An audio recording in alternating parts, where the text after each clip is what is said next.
Before Caitlin Clark's season-ending injury, WNBA tickets were averaging $89. The moment she went down, price crashed nearly 30%, plummeting to $62 a seat.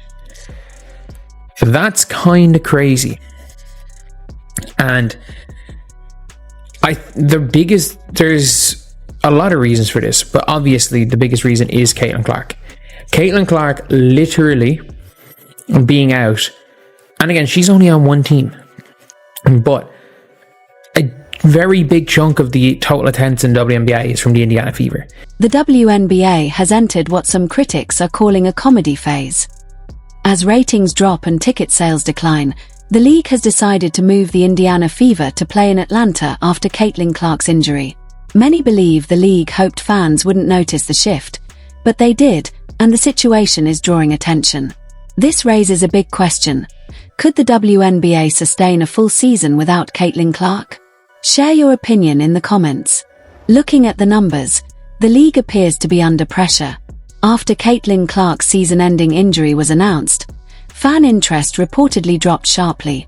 Just a week earlier, arenas were full, ESPN was highlighting record viewership, and fans were traveling across state lines to watch the Indiana Fever. Shortly afterward, attendance thinned, crowd energy dipped, and television ratings began to resemble late-night reruns rather than major professional sports broadcasts. Moving arenas. So yeah, a lot of teams, whether it be the Lynx opening the Upper Bowl, whether it be the Wings, the Dream, the Sky, all of these teams moving games. All of these teams are moving games for the Indiana Fever, regardless of who it is. They all have to sell those seats. And a lot of people don't want to go, and it's super cheap. Like, it's a lot easier to fill a 10,000 seat arena without Caitlin Clark than to fill 20,000. So you're going to have to find a way to do it anyway, which is what a lot of people are going to be doing, trying to sell tickets. The seats for the playoffs, I would say the Indiana Fever playoff seats would have been, honestly, like nearly $1,000 in. I actually think had Caitlin Clark been playing, it would be nearly $1,000 into this game. Now the league appears to believe that moving the Indiana Fever's games to Atlanta will solve the problem. Critics see this less as a strategic fix and more as a sign of panic. Looking back, when Caitlin Clark was healthy, she was widely viewed as a major draw for the WNBA. ESPN featured her heavily, and games involving her reportedly produced some of the league's strongest viewership numbers in years. Millions tuned in, social media engagement surged, and highlight clips spread quickly online. During that stretch, the Indiana Fever attracted unusually high attention, with strong fan turnout even at away games. However, some observers argue that both the WNBA and the Fever front office were slow to clearly communicate the full implications of her injury. By allowing speculation about a possible return, they may have unintentionally raised fan expectations.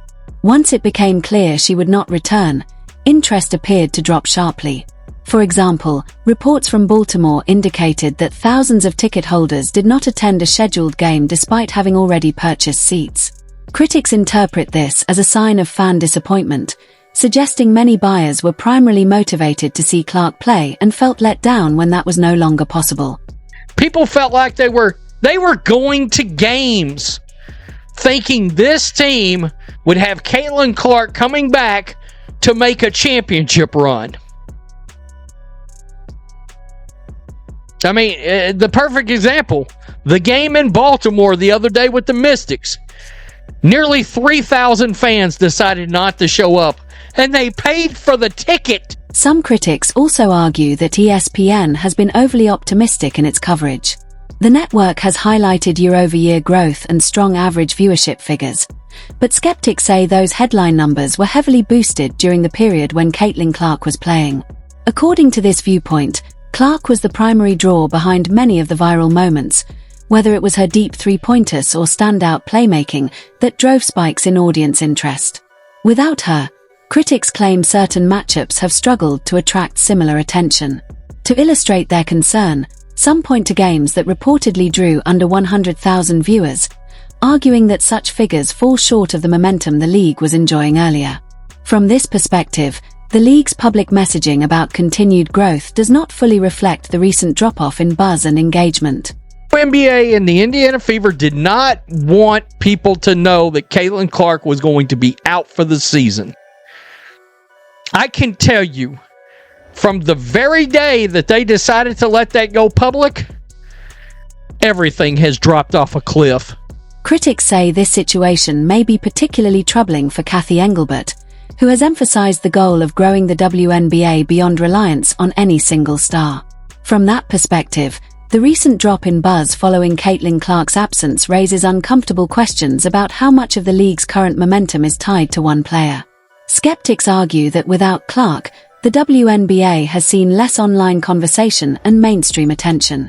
They also view the decision to move some Indiana Fever games to Atlanta as a reactive move aimed at boosting ticket sales in a different market. In their view, relocating games does not automatically create fan interest, especially if the primary draw is unavailable. Observers note this isn't a new challenge in sports business. Leagues, including the National Basketball Association, have historically tried to elevate certain markets for media and revenue reasons, sometimes with mixed results. The broader takeaway from critics is that sustained fan demand has to be built organically. It can't be manufactured overnight. People were trying to hang on to the possibility this whole time. Look, so many people stayed engaged with the team because they thought the cavalry was coming. She's coming back. We're going to have a fighting chance to win the WNBA championship. The Indiana Fever and the WNBA, they knew this. Looking at the numbers again, critics point out a sharp contrast. Before the injury announcement, a matchup between the Indiana Fever and the Chicago Sky featuring Caitlin Clark and Angel Reese reportedly drew about 2.7 million viewers, higher than some primetime Major League Baseball games. After Clark's injury news, viewership numbers appeared to drop. The Fever vs. Washington Mystics game drew roughly 270,000 viewers, while Fever vs. Minnesota Lynx reached just over 1 million.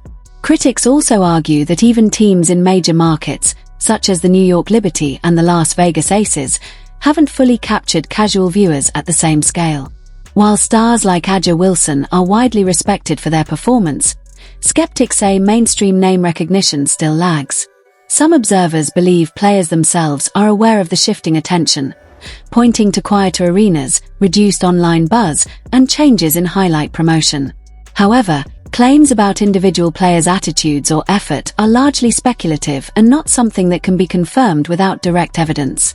The WNBA's reliance on Caitlin Clark is clear. Without her, ratings drop, arenas empty, and fan excitement vanishes. Moving the Indiana Fever to Atlanta won't change that. It's a cosmetic fix for a deeper problem. The league thrived when Clark was on the court, but now the cracks are obvious. Fans notice, and the reality is harsh. The WNBA's success has become tied to one player, and without her, the league struggles to stay relevant.